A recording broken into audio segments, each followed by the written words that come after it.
So I want to talk about something very useful. It's called how to completely and totally destroy a relationship.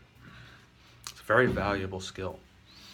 Okay, so let's say you're having a relationship with someone and suddenly you realize there's no freaking way not only you're not going to relate with this person anymore, but you're sorry you ever did relate with this person, and God help you, the last thing you want to do is continue to relate with that person.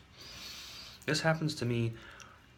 Well, it's basically happened with every relationship I've ever had, except for my family and spiritually, but otherwise, every other human relationship has inevitably always gone this route. But not every one of them is needed to be nuked. I call it nuking a relationship. Nuking a relationship is just when you say something to someone else that is absolutely unrecoverable. Okay, like once you said that, there is no way in heck that you guys are ever going to talk again. Man, woman, child. Once it's said, that is the end of the relationship for forever and ever. Because no one, at least not that I know of these days, is ever going to come back. I mean, it's just like, you think I'm being strange, right? But, there's that song by Paul Simon, 50 Ways to Leave Your Lover. Well, we're talking about things that are way more critical than that. Okay, leaving your lover is just like apparently shopping for new clothes for most people, but I'm talking about like you under no circumstances are you ever going to see this person again. God help you. All right, just okay, and I take like I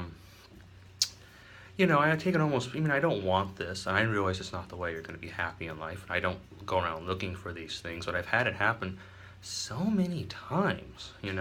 I've had times when I've like forestalled myself. I'm not going to do that, and then God, I wish I had. I mean, it's just like Jesus Christ. I don't know what it is. I'm not recommending it. I'm not saying that that's what we do to be happy, or that's what you should do, or that's what we should do. But I do like to talk about it because Jesus Christ, man. I had this one rapper that I worked with as a photographer, and I liked him and we got along, but he would not show up on time. I mean, we would make these arrangements. I'd trek halfway across the city to Inglewood, and the guy would just not be there. I mean, it's like, no, I didn't just spend $10 on gas to come out and see you and rearrange my whole day and bring all my camera equipment, and you're not here.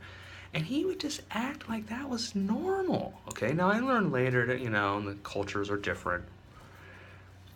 But what I did is I called him. I said, listen, after the third time this had happened, I said, listen, I'm working, you're not really paying me very much. Well, he wasn't really paying anything. And, I'm just saying that I'll continue to work with you under one condition. You got to be there when I show up. Okay, I mean, I know, we got different cultures, different backgrounds and everything, but I want to make this just real empirical for you, okay? I don't have to work with you. If you don't show up again, I'm not going to work with you. All right, it's that simple, okay? I mean, I love you. I think you're great. I like working with you. Got some great pictures with you. But please, bro, if we make an appointment, be there, okay? I mean, I just, and in my white mind, there's just nothing more, ironclad and black and white, okay? 3 o'clock, that's where you are. You're not going to be there, you call, okay? It's I could not have done anything in the white culture without obeying that law, okay? If you don't do that in the white culture, you are shit. You can't get through school, you can't get through college, you can't get through a job as a journalist for sure. And, it was just this lack of, oh yeah, I'll be there, and I was just, oh my fucking God, okay, I don't need this shit. All right, so anyway, I told him, look, you want to work? Gotta be there on time. This is like 8 years ago, by the way. This is an example, okay? So we made an appointment, and I drove out there, and he wasn't there.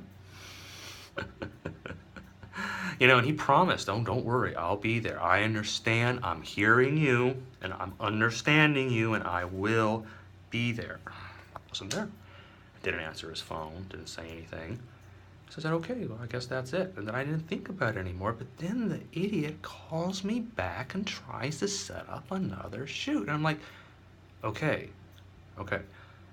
I know that we're trying to be like, we're trying to go across cultures and be tolerant and everything, but I feel like you've just completely failed me, bro, because I don't see how much simpler it could have been, and you didn't do it. And since you didn't do it, I'm not getting any other benefit from it because I'm not even getting pictures because you're not ever there. I just don't see why we're doing this dance, and I don't want to do it anymore. And boy, that just touched off a whole lot of flack and fireworks and smoke and shit. And he kept calling me, started having his friends call me. And, I just started thinking, how do I get rid of this person? Because you see, I was in a school with a lot of Japanese students who believed in a Buddhist thing, and I was into Buddhism back then. And I got so used to having them call me over and over again, just unrelentingly to do things I really didn't want to do. And I started becoming very blunt with them and practicing a lot because they just don't take a hint sometimes. But anyway, so I would realize that, oh my God, he's never going to stop calling me, okay? I mean, I don't know why not, but, and I just couldn't think of anything I wanted less after all this. So, he still lived with his dad, and his dad was a prick, which I respected, okay, because my dad was sort of a prick too. But anyway, so I just said to him, I just said to him, I'm so sick of hearing you, coming over here and, messaging me and all this stuff, and I just don't want to do it anymore, And he said, oh, come on, bro. I said, look, my time is more valuable. Why don't you shut up and stay in your piss-soaked coward hole under your dad's roof and leave me the fuck alone, you retard? Except I don't think I did the retard part, but it was just sort of like, But that was basically what I said, And I got the piss-soaked coward hole thing from a computer game that I was, But anyway, and so, boy, and after that, I mean, like, he just said, well, Jesus Christ, I hope you fucking die, asshole. And says, and don't worry, we're going to meet again someday. I said, I hope we fucking do meet again. All right, and, and it was just like, oh, wow, and so then, like, well, I'm having a party, and I wanted you to take pictures, but now you're not invited, bro.